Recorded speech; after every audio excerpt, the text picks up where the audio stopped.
Here at the Melanin Initiative, we simplify medical information into language you can understand. We create a safe space for you to ask your questions and share our nursing perspective. Today, we'll be talking to Dr. Trotter, a dermatologist and fellow podcast host, all about pseudofolliculitis barbae, also known as razor bumps. Did you know that up to 80% of Black men experience beard bumps? And most don't realize it's actually a medical condition. Yep, it's called pseudofolliculitis barbae, or PFB, and it's way more than just annoying. Left untreated, it can lead to scarring, dark spots, and even keloids. But here's the kicker. Most people are using the wrong products and the wrong shaving techniques to treat it. And today, we're going to change that. By the end of the episode, you'll know how to spot it, how to treat it, and how to finally prevent those painful bumps for good.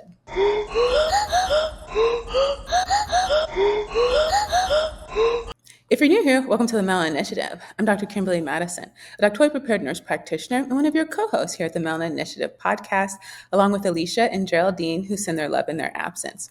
We're a health literacy podcast. When we say health literacy, we're talking about your ability to obtain information, to understand it, and then to use it to manage your health and advocate for others. We have two missions here.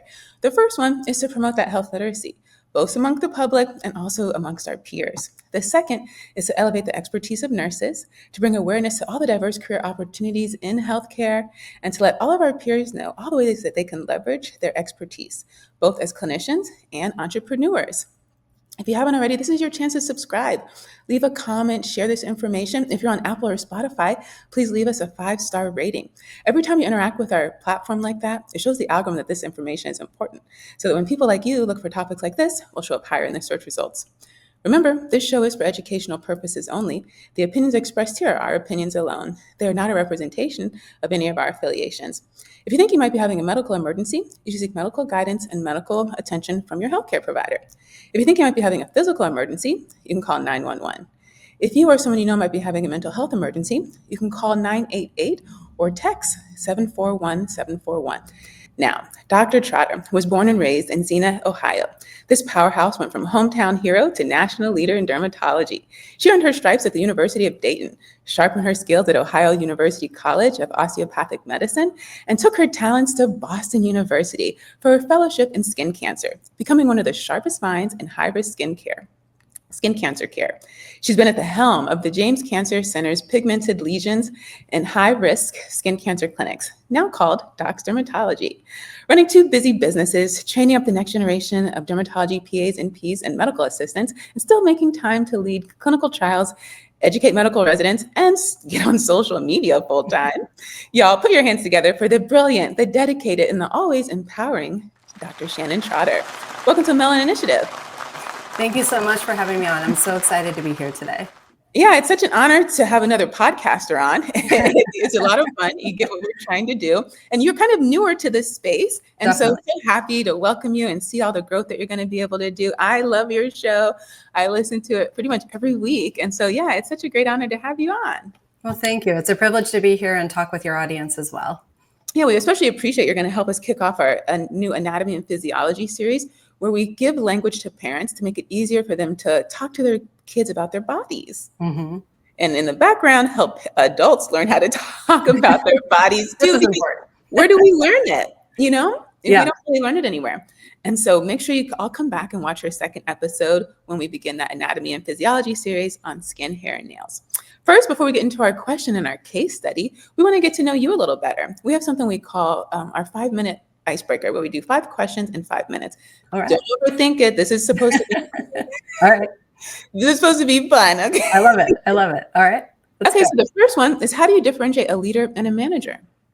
And a what? I'm sorry? And a manager. Ooh, good question. Leader and manager. Who's willing to make the sacrifice? I think a leader is more so willing to make the sacrifice. Oh, okay. I wasn't expecting that. Mm-hmm. And I tend to ask the same questions to different guests. So I love for the audience to hear all the different responses that people answer this question. The next one is, what's the next big thing you want to be a part of?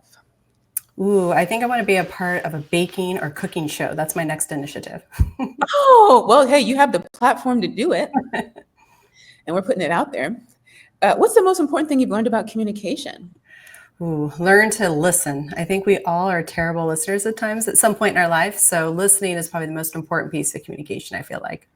I agree. Easier said than done. Mm-hmm. Something you use every day to make your life easier. Oh gosh, that's a good question.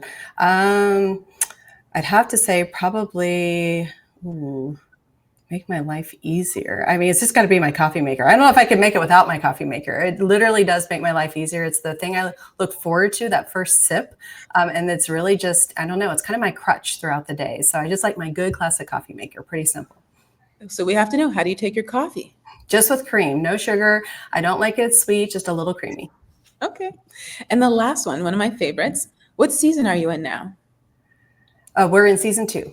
No, in life. Oh, in life. Ooh, oh, that's a great one. I don't know. The best season yet. I'm kind of just somebody that feels like wherever you're at in life, you've got to make it the best. I don't really lament or think back on, back in the day that I wish I went back to high school or my 20s. So I tell you, I'm always in the best season. There's just different best parts of it now.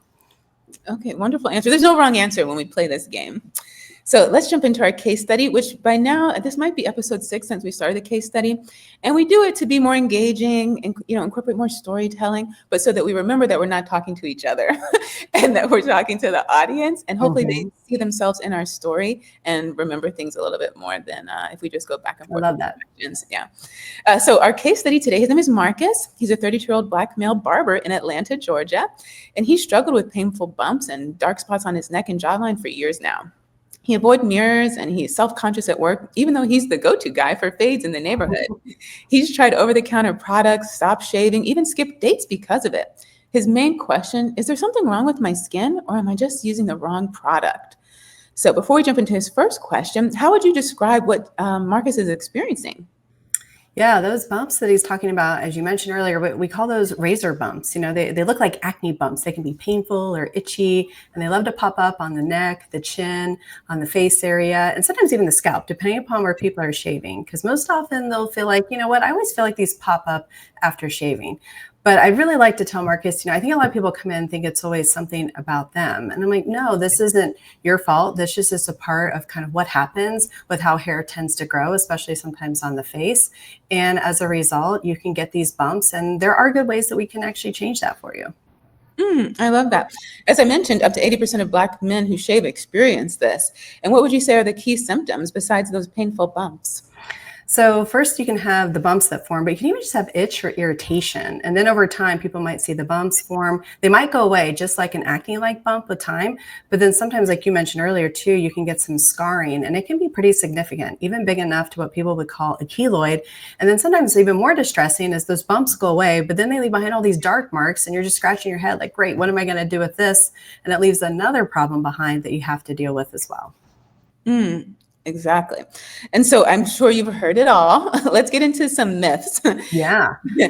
So you're going to tell us if this is truth or false. Okay. You just need to use a sharp razor. No, not necessarily true. It depends upon the type of razor. So I tell you, sharpness, can be important, but sharpness in of itself, false. I tell people, don't worry about just being sharp. You want to avoid those double razors. That really seems to be the big problem, because when you use a double razor, it stretches the skin a little bit and makes that kind of hair stand out a little bit more. And then, yeah, you get a tighter shave, but then it causes that hair to kind of go back into the skin. And that's actually what leads to the problem of getting the bumps in the first place. That's so surprising because of all the commercials we see that make it look like the more razors, the better. Exactly. That's what they're selling off of. Okay, next one. It's just razor bumps, no big deal. False. Absolutely false. So, I think people kind of just accept it, razor bumps. Oh, it's just inevitable. I have to deal with these. Like, I don't really have a choice. Not really the case. You might be predisposed because, as you mentioned, in Black men and also in Asian men as well, we do tend to see this very commonly occur. And it really just has to do with kind of the anatomy of the hair. It's just the hair that genetically we're sort of blessed with. And so it can predispose you. And then that with actually combined the shaving technique is kind of what gives you the bumps. But this absolutely is something that can be managed, and not something just to, swipe under the rug, if you will. It's something we can really get after. And I know you hear this one. People think they can shave it away or aggressively exfoliate, often making it worse. Very true. That does happen a lot, because I think like anything else, people want those bumps gone yesterday. And, I'm kind of the mindset too, little discomfort. Sometimes you think, oh, that's better for my skin, right? Like somebody gets a chemical peel. They're like, I got to feel the burn for it to work. And sometimes getting those bumps gone, people feel, I just got to scrub them off my face, right? And absolutely not. You actually can make it worse. It can create more inflammation. And then that can lead to even more scarring as well. What we found in our research is that there's a lot of shaving products and alcohol-based aftershaves that are sold in corner stores that are disproportionately marketed to Black men, and that this actually worsens their razor bumps. What would you say to that? Yeah, I definitely feel like that's true. The alcohol component that they put in aftershaves, everyone jokes that nice like burn that you get or that no pain, no gain with an aftershave. It actually is highly irritating to the skin. Alcohol in of itself, it can dry out. People think, oh, it's drying those bumps out, but it also can create more inflammation. And then that just makes the bumps even worse. So we always tell people, even though they market that as a good solution, actually in the end, it's probably making everything worse for you. Well, you brought up a really great question when it comes to inflammation. So, what can Marcus look for to identify if he's chosen the right product or not? So usually we'll recommend looking for products that are alcohol free. You can also look for products that are free of other irritants. So sometimes we'll look for fragrance free products or products that are made for sensitive skin or even more gentle on the skin. And that being said, some people can still be irritated by things that are marketed to be gentle or fragrance free. Sometimes I'll even tell people you can test it. If there's a product you think this looks like a good fit for me, I'll tell them to rub a little bit on the back of their neck and then wait a couple days and see how does your skin respond to it, just to make sure you don't easily get irritated by it or you don't have an allergy to it. Good tip. And so, what are some risk factors besides Marcus having that kinky, coily, or curly hair that might put him at risk for getting razor bumps? Yeah, it really has to go with, I tell people all about kind of the shave, right? So it's the practice of that can be the big piece of it. Because the things I think we're always wanting to do, get a smooth shave, unfortunately then predisposes to get the bumps. So a lot of people, when they shave, they really like to pull that skin taut. I remember my dad doing it all the time too. You pull that skin taut, and when you stretch the skin and make it really tight like that actually makes the hair, like I said, sort of rebound because it gets cut almost too close and kind of go back into the skin. And then essentially what happens while you get the bumps, I do, it's kind of like a splinter reaction. If you've ever had a piece of wood in your finger and it starts to react, you get a red bump, it's painful, you might even get pus with it. What happens when that hair gets cut too short, it kind of retracts or goes back in to the skin. And then when it tries to grow again, instead of going straight out, it'll grow into the hair follicle. And then it creates a foreign body reaction, just like a splinter or a piece of wood would do in the skin, because the hair doesn't belong there. It belongs coming straight out. So I always say with the way we shave is really important. So you kind of want to avoid going too tight. You want to avoid going against the growth of hair. Most of the hair, people want to go against that growth to get that nice clean shave again. But unfortunately, that's also what causes the hair to kind of come back and then sort of grow inward into the hair follicle. And sometimes too, it'll just grow across the skin and then even penetrate as it grows back in right next door into normal skin, and it creates that inflammation all over again. So definitely not, shaving against that grain, sort of going with the hair growth, not pulling too tight. And then another thing you can do is sort of prep your skin before you shave. So some people will dry shave. They're busy in the morning, like I just got to get shaved and get out the door. And that dry shave without getting those hair follicles kind of primed can also lead to more irritation with not only the razor itself, but then the hair follicle too. And then so if you kind of prep the skin, some people will take a shower first, let a little bit of the water, the steam help.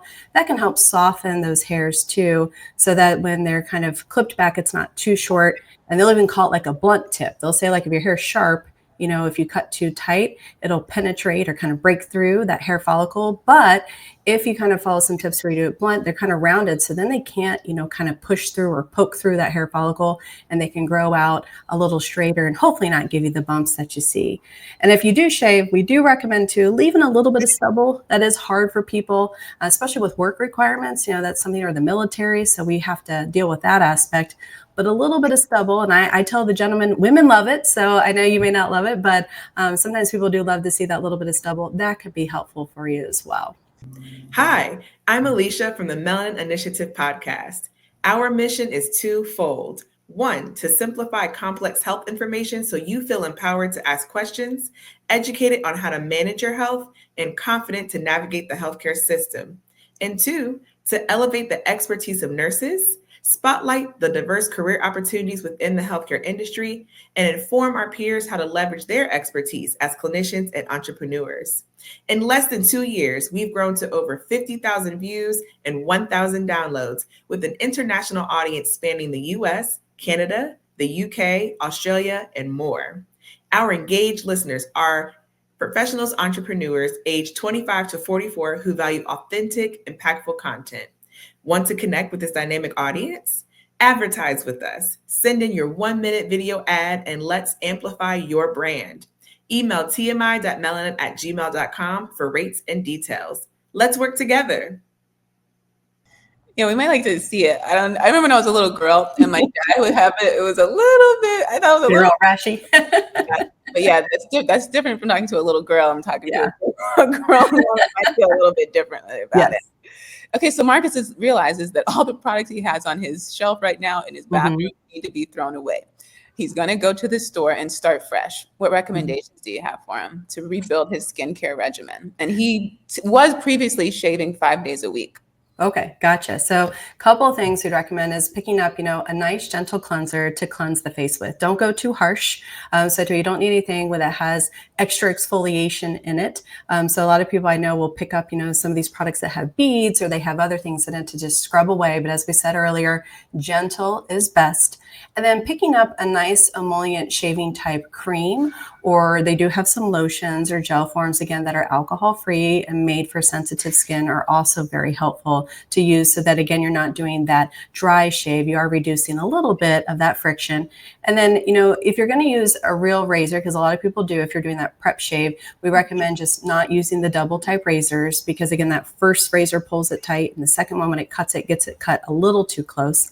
And ultimately, what I probably suggest to Marcus, say, hey, Marcus, what do you think about doing an electric razor? Would you be open to that? Because a lot of times we can help minimize some of the irritation if people are willing to switch over. So sometimes the time when you go to the pharmacy, instead of spending all this money necessarily on product, especially my husband shaves his head. So he's got, I tell him we've got, stock and shaving creams and products to help with that. That is sometimes is helpful if we switch over to an electric razor, which sometimes you can do wet or even dry, but it can help minimize some of the irritation because you're not getting that tight of a close shave to start that process of inflammation all over again. Yeah, that's wonderful. And so can he still shave 5 days a week? We tell them to stop back on that. If you're doing real shaving, definitely cut down on the frequency. A lot of people say to treat this, they would tell you, Marcus, well, just stop shaving. And Marcus, probably like my patients, who would be looking at me like, hey, that's not really an option. So just reducing the frequency of shaving. And initially, if you're really inflamed, we will tell people to stop, sometimes up to a week, sometimes even more, because as we're trying to treat and calm it down, we just need to take a break from the irritation. And then as we get you calmed back down, if you want to go back to shaving, we'd have you follow all those guidelines I just talked about, and then just reduce the frequency. Definitely less is more with the shaving when you have PFB. And then what about after he shaves? What should he put on his skin after that to finish out his day routine? And then when he comes home that night? Yeah, so at the end of the shaving routine, we recommend using a good moisturizer, and I'd also recommend using it with sunscreen. So you can use some of these products. Again, they're made for gentle skin, and they have a sunscreen built in, and they can also be calming to the skin after you've gone through a shave. And everyone has some different types of calming ingredients. Some that my patients love to look for might be things like nicotinamide, which help calms redness or inflammation. Some of my patients really like to have things that have aloe in there. And as long as, from the standpoint there isn't anything that's too kind of like blocking of the skin, because sometimes when you're using these products, they'll block the pores. They'll be what we call comedogenic, and they can add to then just acne, which is another problem you don't want on top of getting the razor bumps. We usually tell people look for the label. It'll say non-comedogenic, which means it doesn't clog the pore, doesn't cause acne. So we usually would recommend using a gentle product like that and some protection built in to kind of minimize steps. And usually that can be soothing to the skin as well. Okay, so you brought it up. We're talking about sunscreen, right? And Marcus is a person of color, and he's like, hey, that stuff's always white on my skin. I don't use it. And plus, my chances of getting skin cancer are pretty much zero. I don't need that stuff. Yeah, and I would tell Marcus, I tell all my patients with skin and color, we still recommend sunscreen, even on a regular basis. People are like, oh, I'll just use it if I know I'm going to go out. And I'll tell them everyday use can be great because it does help for other reasons. Now, the white cast, especially left behind with our mineral sunscreens, it's the real deal. My husband is Italian and Hispanic, and he'll come out and he'll say, is my sunscreen rubbed in? And he just looks like Casper. I'm like, no, honey, not rubbed in very well. So I'll usually have him switch over to some sheer versions of mineral sunscreens. I would tell Marcus, hey, Marcus, the mineral sunscreens can still be really good. And a lot of people prefer those over chemical sunscreens, but the chemical ones are safe too. And you can even use a combination, but you'll look for ones that might say sheer on it because they blend better. Some of them might even have a tint, so they can help actually too. And even for men, they can blend well and they don't feel like a makeup, because some of my men are like, I'm not using something with a tint in it. And then often when they try it, they're like, wow, this actually looked good on me. And then sunscreen in general, yes, there still is a risk of skin cancer. Yes, it's true. If you have darker skin, that risk may be less than somebody who might be very fair or freckly, but the risk is still there. In addition to that, you also have other concerns that I worry about with my patients that have darker skin that they really don't love. They don't like when areas tan unevenly, or they might have uneven tone. They might get areas they get hyperpigmented. And especially in PFB, if you have some leftover pigmentation from your bumps, they can get even darker with sun exposure. So part of the treatment of the pigmentation piece is I always tell people, let's put some sunscreen on. I don't want those guys getting any darker while we try to work to fade them out. So I always say, well, there's a role for sunscreen. Yes, maybe the skin cancer piece might be a little further back in the mind, but there's still a risk there for sure. And we don't want to miss that. The pigmentation piece. And then yes, for folks that are worried about it, all those fine lines, wrinkles, the breakdown of collagen, sunscreen can help us with that too. So it's an extra bonus as well. Yeah, we're going to come back to that. Yeah, so my favorite sunscreens, I love to recommend tinted. Because it not only protects against the UVA, UVB, but also that visible light, which really impacts color when it comes to, we're saying hyperpigmentation. You guys probably call it the dark spots, the dark bumps, the uneven complexion. And yeah, we want you to wear it all year, indoors and outdoors. I wear coats, and it comes, contains only titanium zinc. Yeah. And this is richly tinted. They have a lightly tinted one too, and a sun stick. And then also Simply Shady, which was created by a darn PA right here in Houston. And so I love to talk about that one. And then you mentioned, yes, so men are really into their skin now. They're coming and asking for aesthetic treatments. So the tips that you're saying are really important for Marcus, especially in Atlanta. Men there are very into fashion and how they look. And so, when it comes to communities of color and marketing, the whole anti-aging is always kind of around the wrinkles. And, we talk about black doesn't crack. That's not true, but it does sag. And you get those fine lines, you get those wrinkles, you're losing collagen with age. It gets dull. And so by just prevention, which we love, here we talk about prevention all the time, Dr. Trotter, it's cheaper. Yes. Oh yeah, way cheaper. Cheaper to prevent than to cure or try to fix or repair. And even if you do go make that big investment in laser or microneedling, you want to ensure that you get the longest stretch on that investment. And sunscreen is going to help you get there.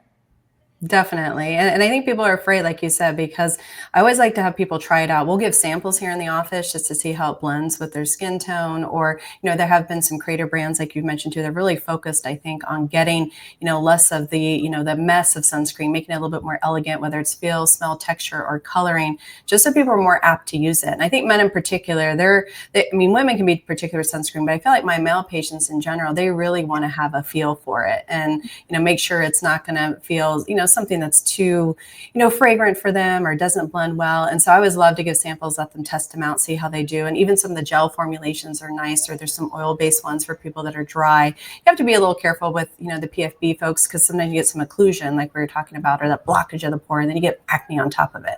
But sunscreen, very important, very important.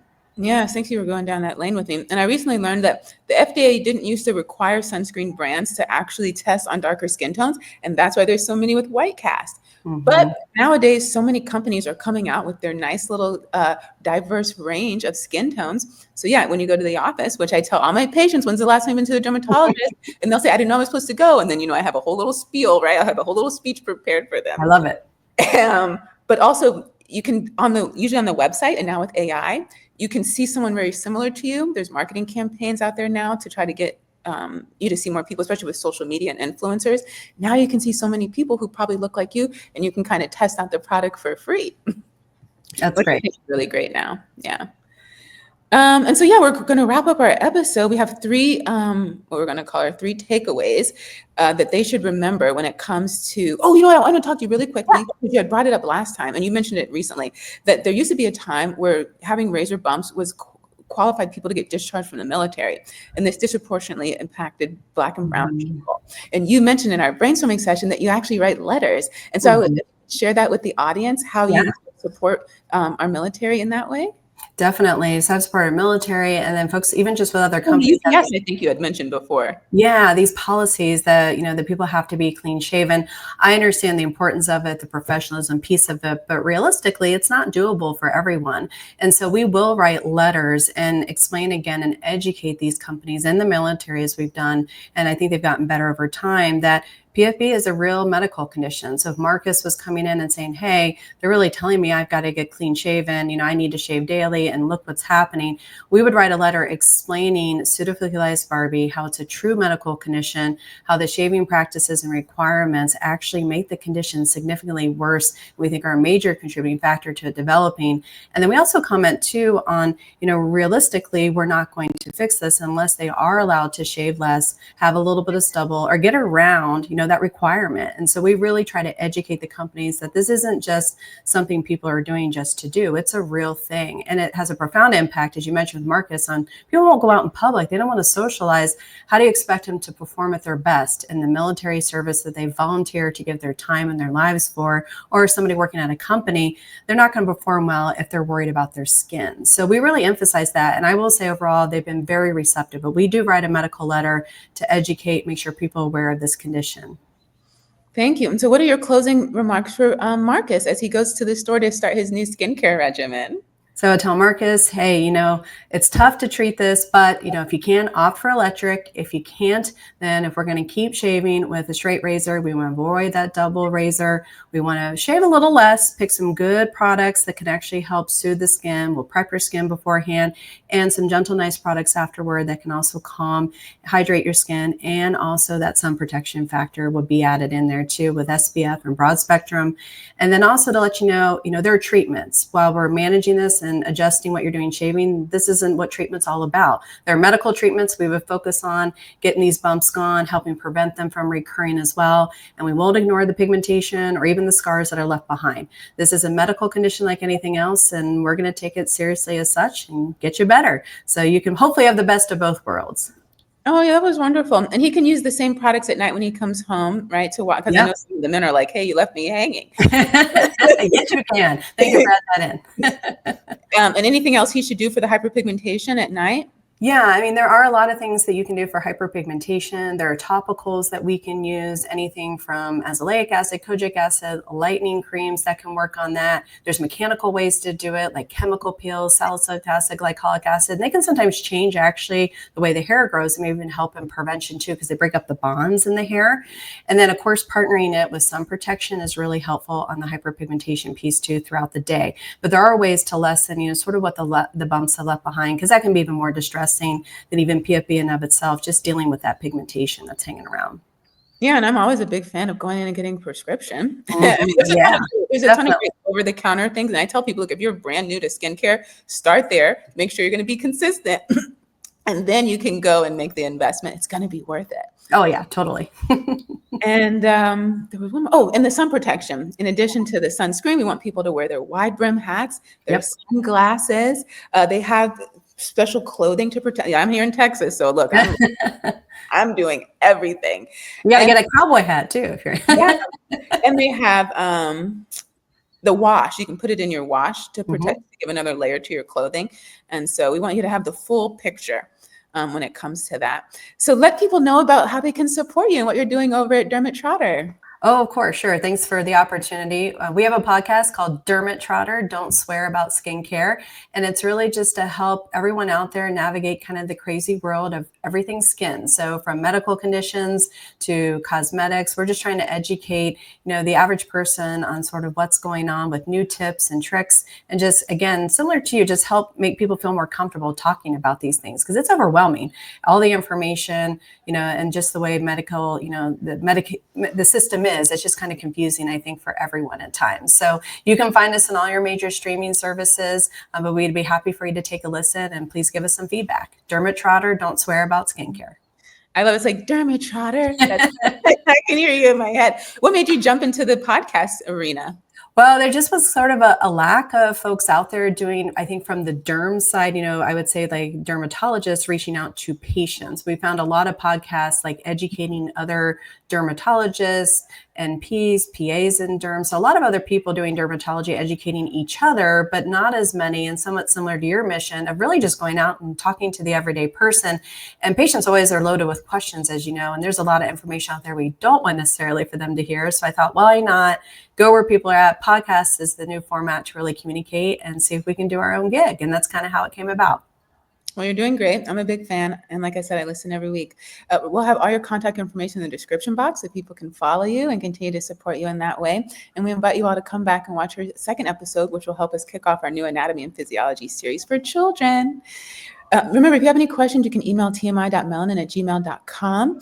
And if you haven't yet, you still have time. You can subscribe, leave a comment, share, like, and make sure you leave us a 5-star review on Apple and Spotify. Again, it helps the algorithm see this information is important. So people like Marcus, when he's looking for answers to his questions, will show up higher in the search results, and he'll be able to get the solution that he needs. At the time of this recording, we release new episodes on Sundays at noon Eastern on YouTube, LinkedIn, and Facebook, and we drop the audio at 5 a.m. on all your favorite podcast apps so that our night shift friends can be the first to get something and not the last. We thank you all for watching. We'll see you next time.